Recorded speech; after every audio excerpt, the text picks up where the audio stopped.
قربانی یوم النحر کو 10 دن کو قربانی کرنا افضل ہے، اور اس کے بعد مزید 3 دن قربانی کے ہوتے ہیں جن کو ایام تشریق کہا جاتا ہے، یعنی 11، 12 اور 13 دن۔ 13 تاریخ کی مغرب سے پہلے سورج غروب ہونے سے پہلے قربانی کی جا سکتی ہے، جائز۔ بعض لوگ کہتے ہیں کہ قربانی کے صرف 3 دن ہیں اور چوتھے دن قربانی کو وہ تسلیم نہیں کرتے۔ ایک آسان سا میرے پاس اس کا حل ہے، اگر آپ لوگ یاد کر لیں تو آپ کو بھی آسانی ہوگی۔ دوسرے دن قربانی کرنے کی کیا دلیل ہے؟ چوتھا دن تو بہت دور ہے نا، یہ جو دوسرے دن آپ قربانی کرتے ہیں اس کی کیا دلیل ہے؟ تیسرے دن جو قربانی کرتے ہیں اس کی کیا دلیل ہے؟ کوئی دلیل نہیں، کوئی مرفوع حدیث نہیں ہے دوسرے دن قربانی کرنے کی جس میں یہ ہو کہ اللہ کے نبی صلی اللہ علیہ وسلم نے عید کے دوسرے دن قربانی کی یا کرنے کا حکم دیا۔ نہ ہی کوئی مرفوع حدیث تیسرے دن کی ہے کہ نبی اکرم صلی اللہ علیہ وسلم نے تیسرے دن قربانی کی یا کرنے کا حکم دیا، مرفوع حدیث ہے ہی نہیں۔ تو آپ دوسرے دن قربانی کیوں کرتے ہیں؟ وہ صحابہ کے اقوال ہیں، دوسرے دن قربانی کرنے کے صحابہ کے اقوال ہیں، تیسرے دن قربانی کرنے کے صحابہ کے اقوال ہیں، بس یہی میرا جواب ہے۔ چوتھے دن قربانی کرنے کے صحابہ کے اقوال ہیں۔ جب بات اقوال پہ ہے تو جہاں دوسرے دن قربانی صحابہ کے اقوال پر ہے، تیسرے دن قربانی صحابہ کے اقوال پر ہے، تو چوتھے دن کی قربانی بھی صحابہ کے اقوال پر ہی ہے۔ لیکن یہاں ایک بات اور سمجھ لیں کہ آپ کے پاس دوسرے دن قربانی کرنے کے صرف اقوال ہیں، تیسرے دن قربانی کرنے کے صرف صحابہ کے اقوال ہیں۔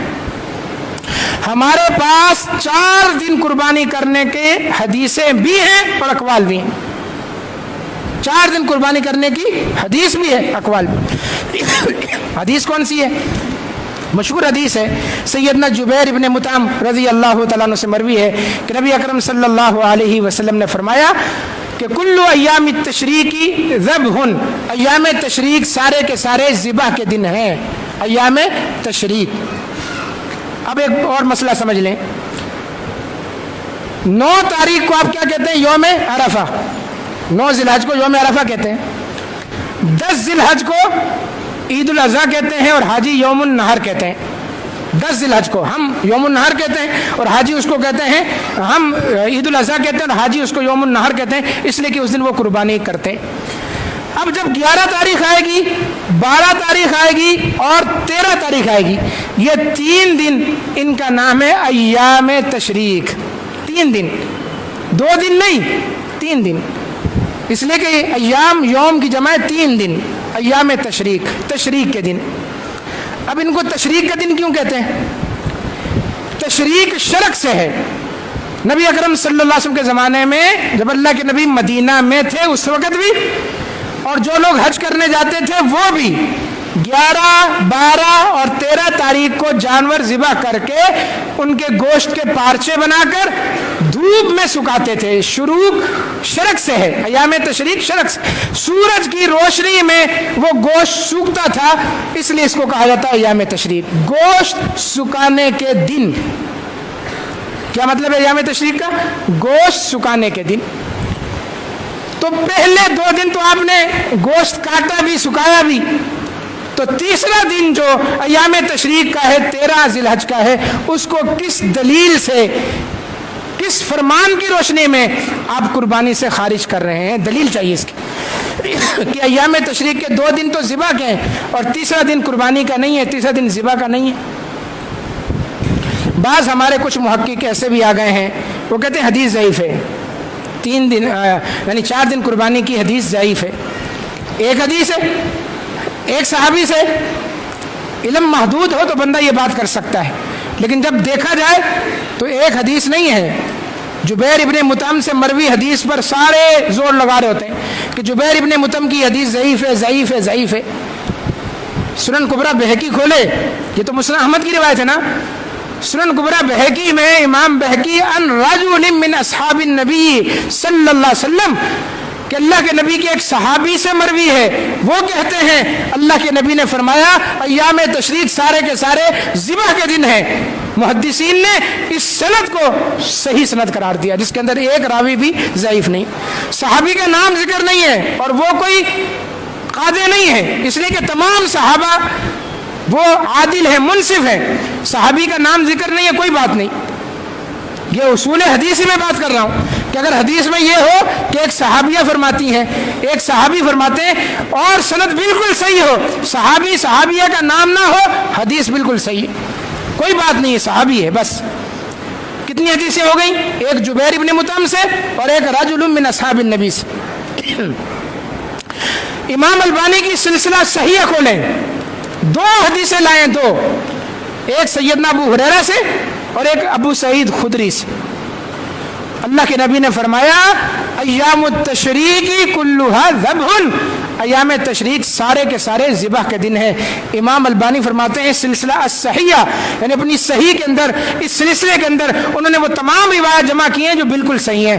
تو 2 اور صحابہ سے، کتنے صحابہ سے مروی حدیث ہو گئی؟ جبیر ابن مطعم، ایک صحابی جس کا نام ذکر نہیں ہے، ایک ابو سعید خدری، ایک ابو ہریرہ، 4 حدیثیں، اور پھر اقوال الگ سے صحابہ کے، عبداللہ ابن عباس کے، عبداللہ ابن عمر کے اقوال موجود ہیں، اور دور حاضر کے سارے محدثین، امام البانی، شیخ ابن باز، شیخ صالح العثیمین، شیخ صالح الفوزان، شیخ العرب والعجم علامہ بدیع الدین شاہ راشدی، علامہ عبداللہ ناصر الرحمانی، اور چھوٹے چھوٹے قد والے بونے آگے کھڑے ہو کر کہتے ہیں 4 دن کی قربانی نہیں ہے، 4 دن کی قربانی نہیں۔ علامہ عبد الرحمن سلفی حافظہ اللہ، سب کا موقف یہ۔ تو ہماری ویسے ہی تقسیم بہت ہے اہل الحدیث کے اندر، کسی کا منہ ادھر ہے، کسی کا، کم از کم جو مسائل ہمارے متفق علیہ ہیں، جو چلتے چلے آ رہے ہیں، اس پر تو ہمیں اتحاد اور اتفاق رکھنا چاہیے نا، یا اس میں بھی کیڑے نکالنے چاہیے۔ ہاں یہ الگ بات ہے، آپ کا دل نہیں مانتا نہ کرے، میں یہ نہیں کہہ رہا کہ فرض ہے، واجب ہے، ضروری ہے، جائز ہے، جائز، جو پہلے دن نہیں کر سکا وہ دوسرے دن کرے، جو دوسرے دن نہیں کر سکتا وہ تیسرے دن کر لے، جو تیسرے دن بھی نہیں کر سکتا وہ چوتھے دن سورج غروب ہونے سے پہلے پہلے کر لے، انشاءاللہ اس کی قربانی ہوگی، چوتھے دن سے منع نہیں کر سکتے۔ تو قربانی کے 4 دن ہیں، ایک 10واں دن جس کو یوم نہر کہا جاتا ہے، اور 3 دن اس کے بعد ایام تشریق کے 13، 11، 12 اور 13، اور اس لیے پورے سال میں 6 دن روزہ رکھنے سے اللہ کے نبی نے منع کیا، پورے سال میں 6 دن روزہ رکھنا منع ہے۔ عید الفطر کا دن، عید الاضحیٰ کا دن، کتنے ہو گئے؟ 2 دن، ایام تشریق کے 3 دن، کتنے ہو گئے؟ کتنے ہو گئے بولے؟ 5 دن، اور خاص جمعے کے دن کا روزہ رکھنا کہ آج جمعہ ہے، بڑا مبارک دن ہے، سید الایام میں آج خاص جمعے کا روزہ رکھو، فرمایا اکیلا جمعے کا روزہ رکھنا منع ہے، اس کے ساتھ یا تو ہفتے کا رکھو یا جمعرات کا بھی رکھو، 6 دن اس طرح روزہ رکھنا شریعت کے اندر منع ہے۔ تو جب 13ویں دن روزہ رکھنا منع ہے، یہ کھانے پینے کے دن ہے، تو پھر یہ ذبح کے دن بھی ہیں۔ یہ نہیں ہو سکتا کہ آپ اس میں تکبیرات بھی پڑھ رہے ہو، آپ اس میں کھا پی بھی رہے ہو، اور آپ صرف ایک قربانی کو اس سے خارج کر رہے ہو۔ قربانی خارج کرنے کی دلیل چاہیے، اور دلیل کوئی نہیں۔ اللہ تعالیٰ ہمیں سمجھنے کی، عمل پیرا ہونے کی توفیق عطا فرمائے۔